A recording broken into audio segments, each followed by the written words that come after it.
ख्यालात अपनी जगह, लेकिन थोड़ा सा जो ये क्लियर कर दें कि हलीमा खान साहबा कह रही हैं कि जो ये कह रहे हैं कि जी डायलॉग होने चाहिए, तो उनका ताल्लुक पीटीआई से नहीं है।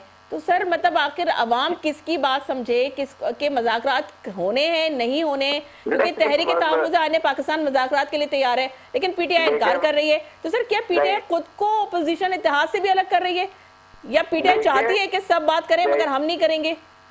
देखिए, जो ये कुछ लोग वो जाके उन असीरान से बात करते हैं, उनको मुलाकातें करवाने दी जाती हैं फवाद चौधरी साहब की सरबराही में, तो वो लोग तो ऑब्वियसली उनसे तो हमारा कोई लेना देना नहीं है। अगर वो करते हैं तो चले, उनको मुखलसी दिलाएं। हमें तो खुशी होगी कि अगर असीरान जो है वो रिहा होते हैं।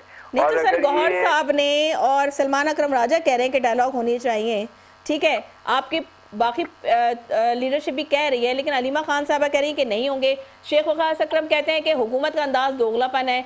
एक मतलब सर, लेकिन इतनी जो कन्फ्यूजन है, लेकिन अवाम सर पूछ रहे हैं आप लोगों से कि क्या हुकूमत से मुकम्मल इनकार खुद पीटीआई का दोगलापन नहीं है? आप लोग कहते हैं ठीक है, और आप कहते हैं हुकूमत से नहीं करेंगे, तो मज़ाकरात किससे करने हैं आप लोगों को?